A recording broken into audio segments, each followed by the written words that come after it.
कार्यक्रम में उपस्थित डॉक्टर कर्ण सिंह जी, मुजफ्फर अली जी, मीरा अली जी, अन्य महानुभाव, देवी और सज्जनों, आज जहान-ए-खुसरो में आकर मन खुश होना बहुत स्वाभाविक है। हजरत अमीर खुसरो जिस बसंत के दीवाने थे, वो बसंत आज यहां दिल्ली में मौसम है ही नहीं, बल्कि जहान-ए-खुसरो के इस आबो हवा में भी धुला हुआ है। हजरत खुसरो के शब्दों में कहें तो सकल बन फूल रही बरस सरसों, सकल बन फूल रही सरसों, अंबवा फूटे टेसू फूटे, कोयल बोले डार डार। यहां माहौल वाकई कुछ ऐसा ही है। यहां महफिल में आने से पहले अभी मुझे तह बाजार घूमने का मौका मिला। उसके बाद बागे फिरदौस में कुछ साथियों से भी अलब जलब दुआ सलाम हुई। अभी नजरे कृष्णा और जो विभिन्न आयोजन हुए, असुविधा के बीच कलाकार के लिए माइक की अपनी एक ताकत होती है, लेकिन उसके बाद भी प्रकृति के सहारे उन्होंने जो कुछ भी प्रस्तुत करने का प्रयास किया, शायद उनको भी थोड़ी निराशा हुई होगी। जो लोग इस आनंद को पाने के लिए आए थे, उनको भी शायद निराशा हुई होगी। लेकिन कभी-कभी ऐसे अवसर भी जीवन में बहुत कुछ सीख दे करके जाते हैं। मैं मानता हूं आज का अवसर भी हमें सीख दे करके जाएगा। साथियों, ऐसे मौके देश की कला संस्कृति के लिए तो जरूरी होते ही हैं, इनमें एक सुकून भी मिलता है। जहान-ए-खुसरो का ये सिलसिला अपने 25 साल भी पूरे कर रहा है। इन 25 वर्षों में इस आयोजन का लोगों के जहन में जगह बना लेना, ये अपने आप में इसकी सबसे बड़ी कामयाबी है। मैं डॉक्टर कर्ण सिंह जी, मित्र मुजफ्फर अली जी, बहन मीरा अली जी और अन्य सहयोगियों को इसके लिए बहुत बहुत बधाई देता हूं। जहान-ए-खुसरो का ये गुलदस्ता इसी तरह खिलता रहे, मैं इसके लिए रूमी फाउंडेशन को और आप सभी को बहुत बहुत शुभकामनाएं देता हूं। रमजान का मुबारक महीना भी शुरू होने वाला है। मैं आप सभी को और सभी देशवासियों को रमजान की भी मुबारकबाद देता हूं। आज मैं सुंदर नर्सरी आया हूं तो हिज हाइनेस प्रिंस करीम आगा खान को भी याद आना मुझे बहुत स्वाभाविक है। सुंदर नर्सरी को सजाने संवारने में उनका जो योगदान है, वो लाखों कला प्रेमियों के लिए वरदान बन गया है। साथियों, गुजरात में सूफी परंपरा का बड़ा सेंटर सरखेज रोजा रहा है। वक्त के थपेड़ों में एक समय उसकी हालत काफी खराब हो गई थी। जब मैं मुख्यमंत्री था, तब उसके रिस्टोरेशन पर काफी काम करवाया गया था। और बहुत कम लोगों को मालूम होगा, एक जमाना था जहां सरखेज रोजा में बड़ी धूमधाम के साथ कृष्णोत्सव मनाया जाता था और बहुत बड़ी मात्रा में मनाया जाता था। और आज भी यहां कृष्ण भक्ति के रंग में हम सब रंग गए थे। मैं सरखेज रोजा में होने वाले सालाना सूफी संगीत कार्यक्रम में शिरकत की अवसर किया करता था। सूफी संगीत एक ऐसी साझी विरासत है जिसको हम सब मिलजुल कर जीते आए हैं। हम सब ऐसे ही बड़े हुए हैं। अभी यहां नजरे कृष्णा की जो प्रस्तुति हुई उसमें भी हमारी साझी विरासत की झलक दिखाई देती है। साथियों, जहान-ए-खुसरो के इस आयोजन में एक अलग खुशबू है। ये खुशबू हिंदुस्तान की मिट्टी की है। वो हिंदुस्तान जिसकी तुलना हजरत अमीर खुसरो ने जन्नत से की थी। हमारा हिंदुस्तान जन्नत का वो बगीचा है जहां तहजीब का हर रंग फला फूला है। यहां की मिट्टी के मिजाज में ही कुछ खास है। शायद इसलिए जब सूफी परंपरा हिंदुस्तान आई तो उसे भी लगा जैसे वो अपनी ही जमीन से जुड़ गई हो। यहां बाबा फरीद की रूहानी बातों ने दिलों को सुकून दिया। हजरत निजामुद्दीन की महफिलों ने मोहब्बत के दिए जलाए। हजरत अमीर खुसरो की बोलियों ने नए मोती पिरोए और जो नतीजा निकला वो हजरत खुसरो के इन मशहूर पंक्तियों में व्यक्त हुआ। बन के पंछी भय बावरे, बन के पंछी भय बावरे, ऐसी बिन बजाई सांवरे, तार तार की तान निराली, जुम रही सब वन की डारी। भारत में सूफी परंपरा ने अपनी एक अलग पहचान बनाई।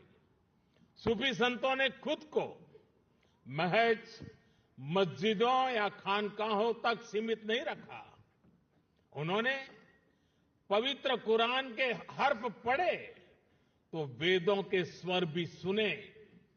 उन्होंने अजान की सदा में भक्ति के गीतों की मिठास को जोड़ी और इसलिए उपनिषद, जिसे संस्कृत में एकम सत विप्राहा बहुधा वदंती कहते थे, हजरत निजामुद्दीन औलिया ने वही बात हर कौम रास्त राहे दिने व किबला गाहे जैसे सूफी गीत गाकर कही।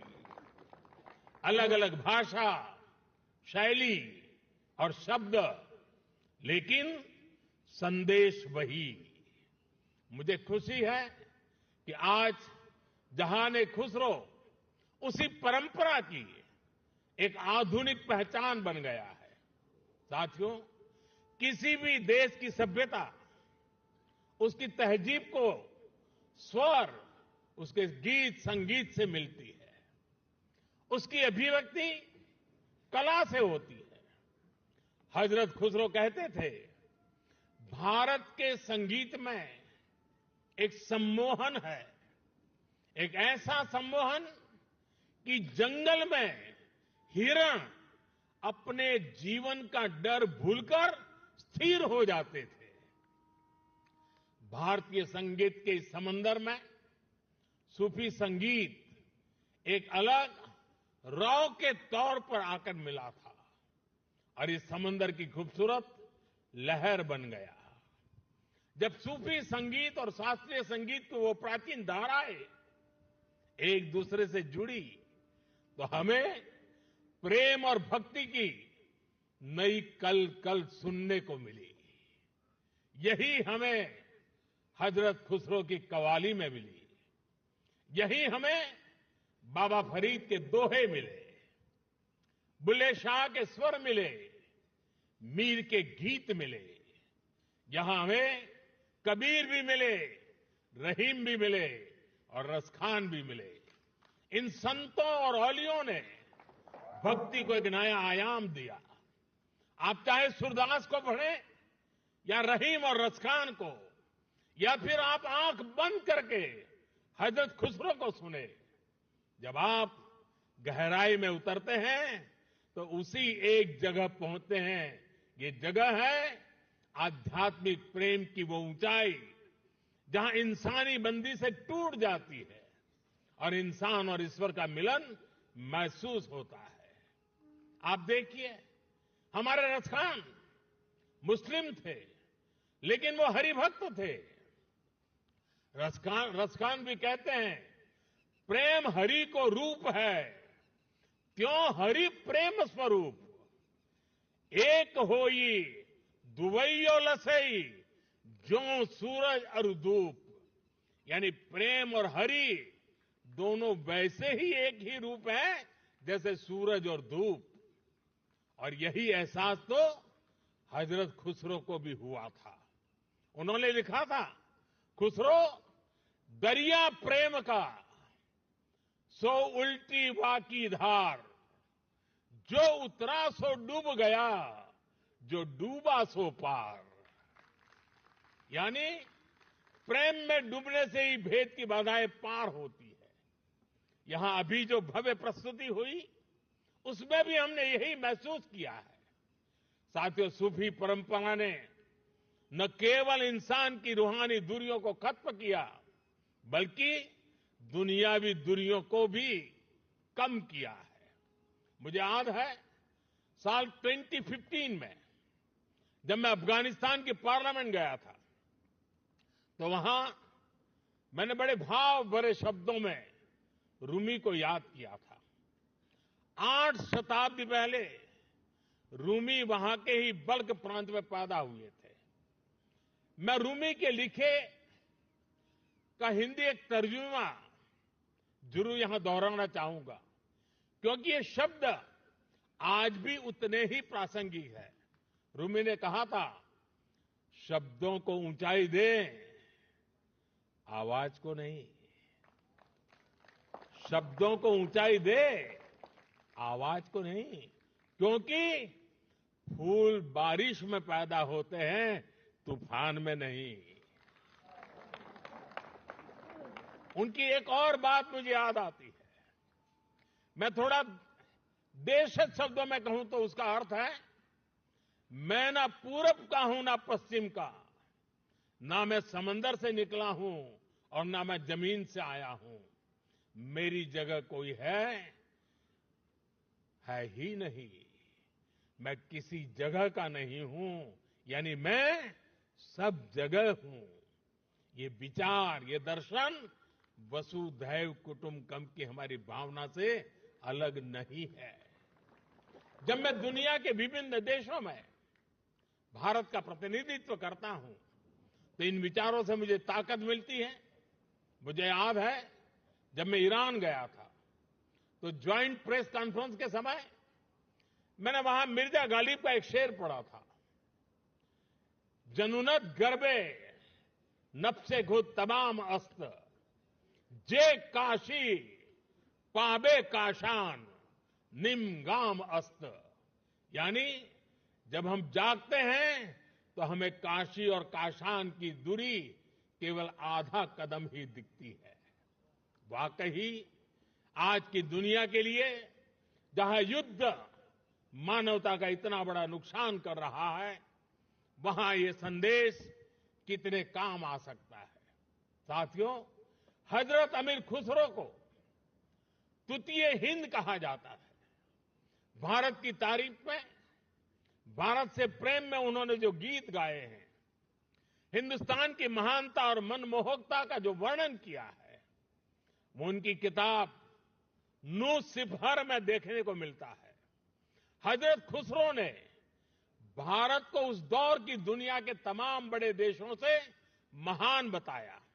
उन्होंने संस्कृत को दुनिया की सबसे बेहतरीन भाषा बताया।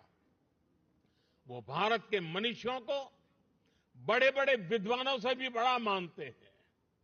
भारत में शून्य का, गणित और विज्ञान और दर्शन का ये ज्ञान कैसे बाकी दुनिया तक पहुंचा, कैसे भारत का गणित अरब पहुंचकर वहां पर जाकर के हिंदसा के नाम से जाना गया। हजरत खुसरो न केवल अपनी किताबों में इसका जिक्र करते हैं, बल्कि उस पर गर्व भी करते हैं। गुलामी के लंबे कालखंड में जब इतना कुछ तबाह किया गया, अगर आज हम अपने अतीत से परिचित हैं तो इसमें हजरत खुसरो की रचनाओं की बड़ी भूमिका है। साथियों, इस विरासत को हमें निरंतर समृद्ध करते रहना है। मुझे संतोष है जहां खुसरो जैसे प्रयास इस दायित्व को बखूबी निभा रहे हैं और अखंड रूप से 25 साल तक ये काम करना ये छोटी बात नहीं है। मैं मेरे मित्र को बहुत बहुत बधाई देता हूं। मैं एक बार फिर आप सभी को इस आयोजन के लिए बधाई देता हूं। कुछ कठिनाइयों के बीच भी